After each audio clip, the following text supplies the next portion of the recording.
Aryo Penangsang. Anaknya Kanjeng Sunan Kalijaga yang kelima. Ya, Wiji Wiji lima. 5. Saya juga dari sini juga. Oh, masih terahnya bapaknya? Ya. Ini yang Pusupo, adik iparnya yang Kalijaga. Wijil 3. Enggak kuat di dekat ini bisa gebulak kan. Ngasor tapi ojo ngasorke marang liya. Bapaknya bakar tupa di pohon. Ini kan gendong peninggalannya yang Sunan Kalijaga. Tapi dengan syarat mau ini membaca 2 kalimat syahadat. Oh, itu ya. Assalamualaikum warahmatullahi wabarakatuh. Salam sejahtera. Salam rahayu, rahayu, rahayu. Ya sahabat Soy, kita sekarang berada di Masjid Sunan Kalijaga. Dan kita akan berziarah ke makam Kanjeng Sunan Kalijaga. Seperti apa keseruannya? Yuk ikuti perjalanan kami.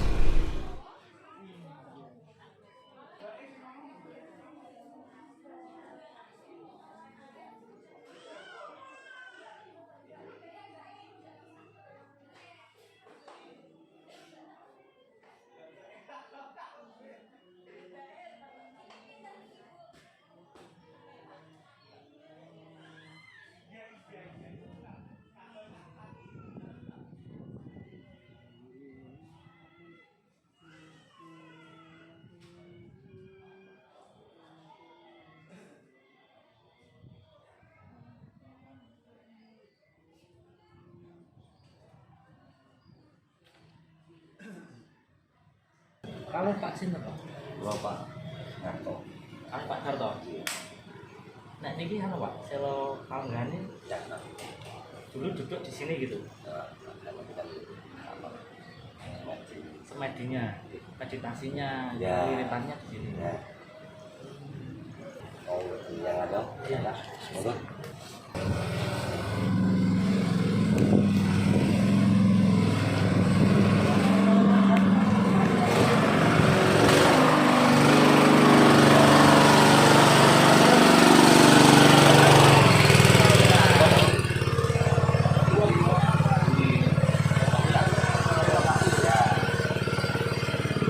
Sahabat Joy, jadi ini adalah makamnya Aryo Penangsang.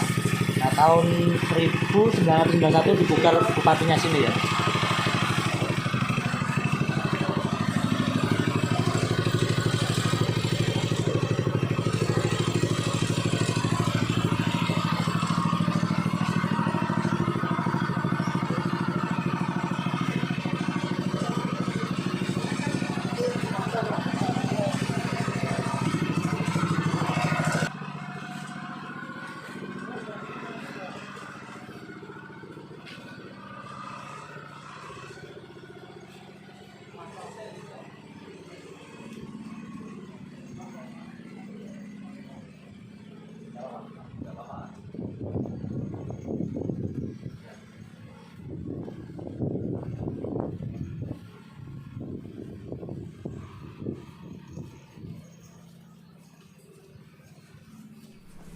Baik sahabat Soy, kita sekarang sudah sampai di makam Sunan Kalijaga. Kita bersama dengan Bapak narasumber yang mau menunjukkan, memberikan wawasan kepada kita. Oke, mari kita ikuti.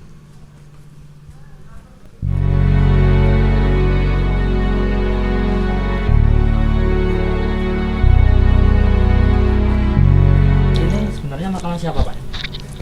Ini makamnya yang Raden Mayit Wiji 5 dari putra yang Kalijaga yang kelima, Wiji 5. Jadi ini anaknya Kanjeng Sunan Kalijaga yang kelima. Ya, Wiji 5. 5. Raden Mas Said. Nggih. Hampir sama dengan bapaknya, Nggih, Said. Raden Mas Said. Nggih. Ini dua ini apa? Satu yang di dalamnya. Oh, yang di dalamnya. Dua ini depan ini Ini istilahnya anak-anaknya lah. anak-anaknya ya, masih keluarga Ya, terahnya itu. keluarganya. Itu Tapi di ini Pak ya ditutup ya. Ya. Nggak bisa di ini ya. kalau saya sendiri pribadi satu keluarga, saya juga dari sini juga. Oh, masih terahnya bapaknya. Ya, dari Wiji 5 saya. Wiji 5. Ya. Nah, ini kebetulan bapaknya ini adalah terah dari Kanjeng Sunan Kalijaga juga. Ya. Jadi masih ada terah darah keturunannya. Ya, Karena Pak Sinten tadi lupa ya. Pak Raden Sudarto. Pak Raden Sudarto. Ya. Nah ini sahabat Joy, kalau ini ya gelar Raden itu biasanya digunakan untuk zaman dahulu yang masih keturunan darah biru. Nah Oke. jadi Raden Mas Said sendiri juga anaknya Adipati Tuban yang pertama itu juga masih berdarah biru, istilahnya masih dari terah kerajaan zaman dulu Pak ya, kerajaan Demak. Nggih. Itu. Mungkin kita bisa berdoa sebentar. Oh ya, Ya. kita berdoa sebentar ya. Fasilah ya, Fasilah. Iya. Fasilah yang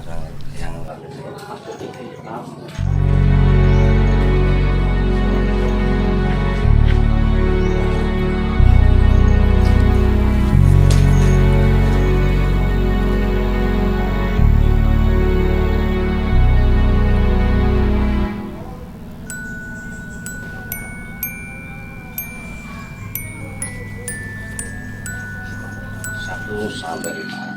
1 sampai 5 ini yang kelima ya. Yang pertama Pak satu yang Surya Kusumo. Sudah semua. Yang- Di sini juga apa? Ya di Solo. Di Solo. Ya, Di Solo. Magelang, Solo. Yang kedua yang Raden Sujatmo. Sejatmo. Ini keluar ada Istana Gendo ada yang bisa juga. Oh terpisah dari Ada, makam ini. iya. Ada ya. Masih di sini. Ini paling di sini 400 meter dari sini keluar. Tuh.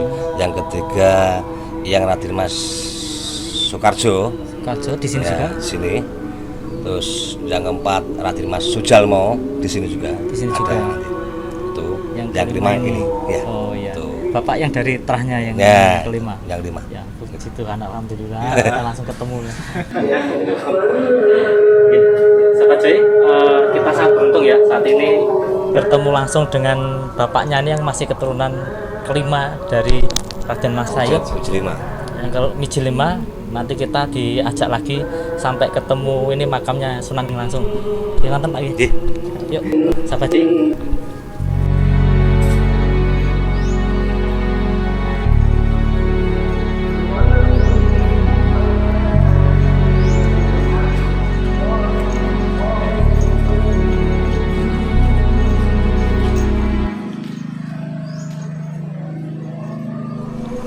Semua yang di sini tuh masih terah semua Pak ya? Semua keluarga. Ya. Keluarga. Jadi kalau ini yang Pusupo adik iparnya yang Kalijogo, Raden Said. Adik iparnya Ya. Raden Said. Ya, ini. Nah, ini sahabat Joy ya, ini adalah makam adik iparnya Sunan Kalijogo. Adik ipar ya. Ya, Jadi ipar. yang adiknya yang istrinya Ya. Empu Sumpo Ya, ini. adiknya kan Ibu Rosaulan, Ibu Oh, Dewi ya, Rosaulan. Rosaulan. Ini dapat suaminya yang Pusupo. Ibu Sumpo, Kalau ya. ini anaknya yang Pusupo, yang Joko Suro. Anaknya ini ya. Ya. Oke sahabat Joy. Jadi semua yang di sini masih kerandah, masih Ya, terah, masih keluarga semua. masih keluarga semua ya. Oke sahabat Joy, kita nanti langsung ke sana ya. Monggo Pak. Ya.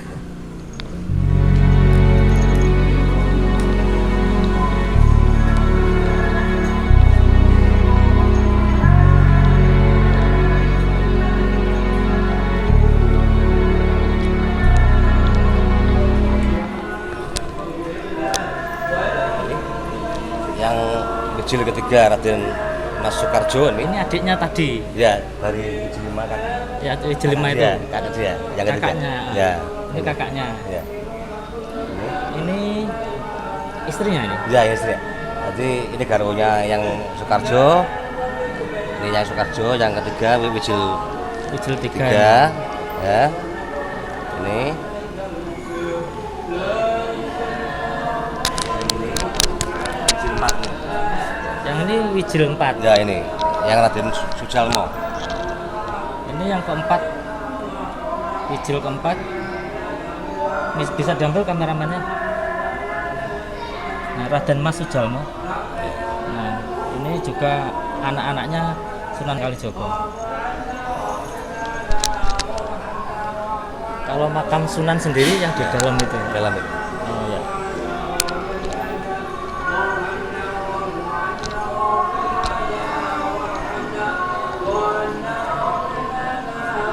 Ini pintu masuk. Ya. Jadi kalau dibukanya setiap Jumat Pahing, Jumat Pahing. Jumat Pon, Jumat Kliwon besok itu pagi jam Besok pagi ya? Ya. Baru bisa masuk Ya, ya? pagi jam 9 sampai zuhur Dulu tutup lagi, habis Jumatan jam 1 buka lagi sampai setengah 5. Setengah 5 sore. Iya, itu untuk umum. Bukan untuk umum ya. Ya. Nah ini sahabat Joy ya. Jadi dibukanya makam dari Kanjeng Sunan Kalijaga ini setiap hari Jumat. Paing, Jumat, Pon sama Jumat Kliwon. Pagi. 3 Jumat ya. Ya. Pagi ya Pak ya. Nah, nanti sahabat Joy yang mau berkunjung ke sini bisa setiap hari Jumat yang sudah disebutkan tadi ya. Untuk ini Pak ceritanya Sunan Kalijaga sendiri peran aktifnya di Demak Demak Bintoro ini gimana nih? Dia Kan punya kedekatan dengan ini ya, Kesultanan Demak ya. Ya. Itu kan termasuk mantunya yang Sutamata. Mantunya. Mantunya. Ya. Jadi masih keluarga besar Demak juga. Ya, masih. Ini di dalam cungkup ini ada 10 keluarga termasuk yang Kalijaga bersama istri, yang putri, terus Ibu Dewi Rasulan adiknya yang Kalijaga. Adiknya tadi. Terus bapaknya yang Kalijaga yang Welatekto bersama istri. Yang Adipati Tuban pertama Ya, ya? di sini. Di sini. Ya, bersama anak-anaknya. Itu. 10. 10. Terus di depan sini ada Abdi Kinasih, ya. Abdinya Ya, Kanjeng. Abdi Kinasih, Nyai Drik dan Nyai Drik ada. Nyai Driknya malah. Enggak ada, di sini ada. Di sini. Untuk masuk kanan ada. Paling depan ada. Ya. Mungkin ada foto-fotonya Pak yang untuk di dalam tuh. Oh, kalau di dalam nggak bisa. Oh, enggak boleh pakai foto bisa. ya? Oh ya. Oke, Boleh. Oke sahabat Joy ini ya untuk yang di dalam hanya bisa dikunjungi atau disiarohi, cuman tidak boleh memakai foto atau kamera. Jadi kita bisa menjelaskannya di pintu depannya nih. Ya. Nonton Pak ya? Nggih. Monggo Pak. Baik sahabat Joy, kita akan berdoa dulu di makam Kanjeng Sunan Kalijaga ini. Terima kasih.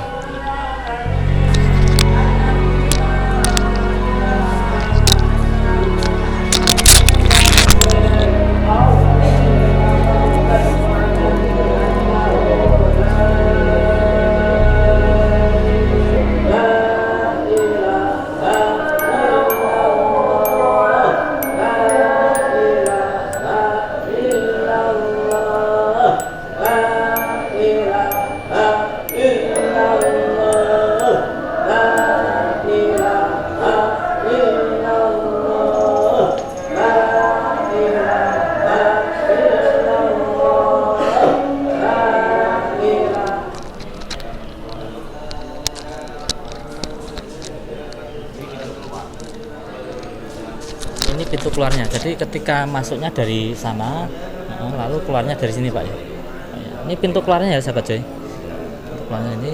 Yang sering digunakan yang kalau keluar.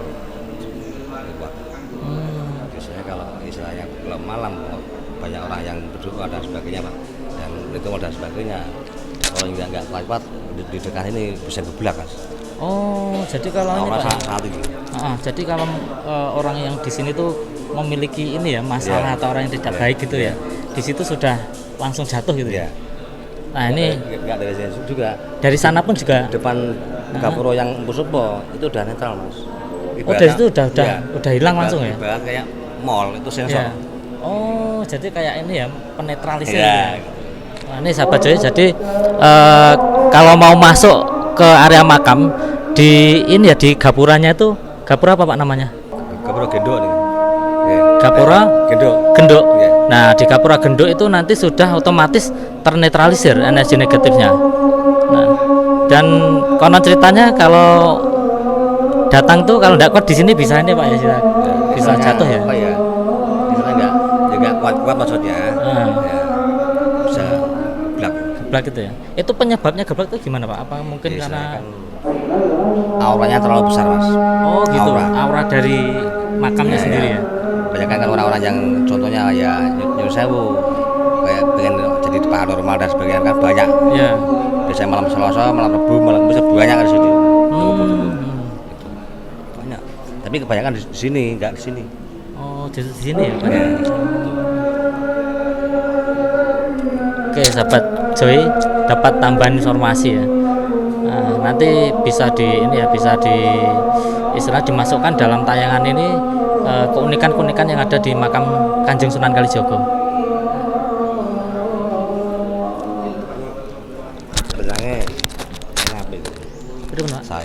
Oh saya kertas jenengan. Dia ada nih Pak, perananya di titik-titik nih. Dia memiliki peran. Jadi dia tuh kalau mijit itu banyak pasien dia. Dan dia memang mengilhami dari ini Mbah Kanjeng Sunan Kalijaga. Sering dia tuh tak ajak ini meditasi di Umbul Senjoyo yang dulu juga Kanjeng Sunan ke sana. Waktu ini muridnya Sultan Hadijo kan muridnya Kanjeng itu. Iya. Rata-rata dia kan meditasinya Kanjeng di kali-kali itu Pak ya. Bener ya? Nah, itu salah satunya dia juga. Dia agak berbeda Pak ya. Ya dikembangkan terus istilahnya tuh ben migunani marang liyan. Nggih, leres nggih. Untuk kebaikan untuk semua orang. Ditolong untuk semua orang. Nggih, Nggak apa-apa. siap nggih. Ini dapat wejangan dari bapaknya nih, kalau mempunyai keilmuan ya seharusnya migunani atau berguna bagi orang lain. Bahkan tidak perlu kita komersial atau istilahnya mencari uang lah, ini benar-benar untuk ini Pak ya, untuk dakwah dan untuk sedekah ya, untuk sedekah. Nah, Ini ini harus selalu rendah hati, ngasor tapi ojo ngasorke marang liyan. nah ngasor tapi ojo ngasorake marang liyan. Ini kalau di bahasa Indonesia kan rendah hati tapi jangan merendahkan yang lain, ngonten Pak ya. Nggih. Terus ya. Ini yang paling penting ya sahabat coy. Jadi kita tuh harus rendah hati tapi jangan sampai merendahkan orang lain. Nah, biar kita tuh benar-benar tuh apa adanya dari alam. Mas, jadi udah ambil airnya? Sudah. Ambil air, Oh ya. Nggih, makanya buat oleh-oleh. Izin Pak. Baik. Buat minum, jangan buat mandi ya. Tidak boleh buat Buat mandi. minum mana? Minum kan enggak apa-apa. Buat minum aja. Buat segala macam. Wejangannya dari bapaknya tidak boleh buat mandi. Jadi nanti untuk misal pengobatan juga bisa Pak ya. Bisa. Untuk pengobatan bisa nanti Bisa. diminum.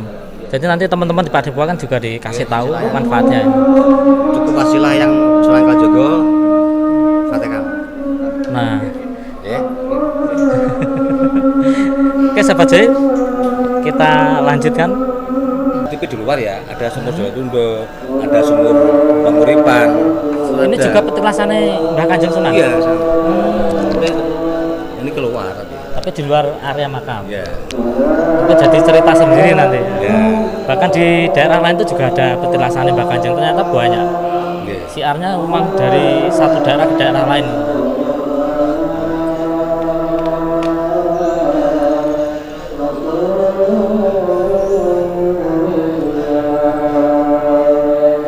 Terus untuk yang dimakamkan di sini tuh harus keluarga apa Ya, umum? keluarga. Harus keluarga ya, harus terah ya. Kalau pemakaman umumnya sendiri juga ada Pak ya sebenarnya di desa sini. Ada di luar Di luar ya. Ya. Untuk desanya Pak, ini desa Pak. Ini Kelurahan Kadelangu, Kabupaten Demak. Apa misal mau tanya apa bapaknya? Tadi aku lihat bapaknya bakar dupa di pohon depan, itu ada maksudnya nggak sih? Oh, ini, Pak. Jadi bapaknya bakar dupa di depan pohon tadi ada maksudnya nggak sih? Itu sebagai apa Pak? Itu kan satu ya pewangi ya. Istilahnya dupa itu kan apa nak zaman dulu itu kan banyak orang yang salah penafsiran. Tapi sebetulnya enggak, itu pewangi. Oh iya betul. Yang kali juga suka wangi-wangian. Gitu Iya, loh. benar. Jadi istilahnya orang-orang yang di sini itu senang dengan baunya, Aroma senang. wangi. Ya, Nah, mendekat. ini ya sahabat Joy, jadi jangan sampai salah kira ya. Ini banyak orang yang salah kira. Jadi menurut saya dupa ini sama dengan buhur. Ini gunanya untuk mewangikan atau mensucikan area yang di situ banyak orang bersembayang. Ya. Jadi dulu tidak hanya Kanjeng Sunan tapi dari para nabi kita juga menggunakan wewangian semacam buhur. Kalau di Mekah itu juga sering dinyalakan buhur ya Mas Dodi. Nah itu juga untuk membersihkan aura negatif dan mensucikan tempat Pak ya. Biar kalau sembahyang itu lebih kusuk, kurang lebih seperti itu ya. Nah ini ya adik kita misal.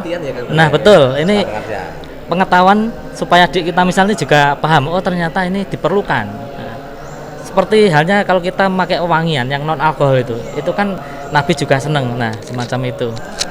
Oke, yuk monggo. Sagetan gentongnya.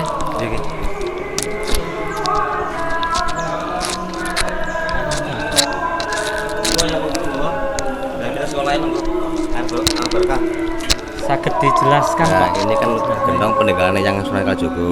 Yang dua ini Pak ya? Ya dua ini. Tidak zaman dulunya tuh buat naruh beras lah. Oh dulunya buat naruh Ya, beras ini. Jadi istilahnya buat istilahnya nak cara basa Jawa niki duwe beras rantai-rantai lah. Berarti dulunya bukan tempat air, justru tempat beras ya? Ya. Yang di pendaringan.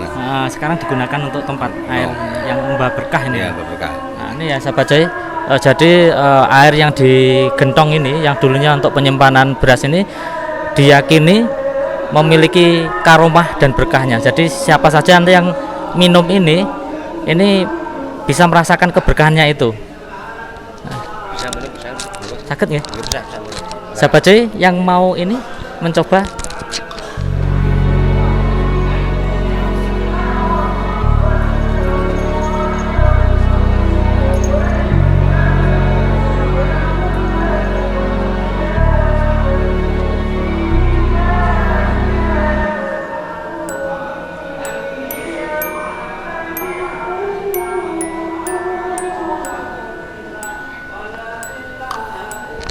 Kalau airnya ini sendiri nih sumbernya diambil dari mana? Asli dari sini? Dari kali.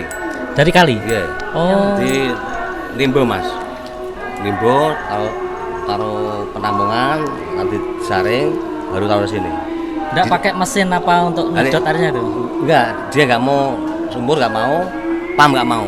Oh jadi Bau. harus ada nih ya, harus ada campur tangan manusia untuk Ya. menimba nih ya. Ya. Mungkin ada filosofinya ya sahabat Joy, Ada. bahwa manusia tuh untuk mendapatkan rezeki ya harus obah tangane, obah awake gitu Pak ya. Iya, iya. Nah ini filosofi yang bagus dari Kanjeng Sunan, bahwa untuk mencari penghidupan, terutama air ini kan simbol-simbol penghidupan Pak ya. Oke. Air, nah ini ya kita harus usaha untuk mendapatkan itu.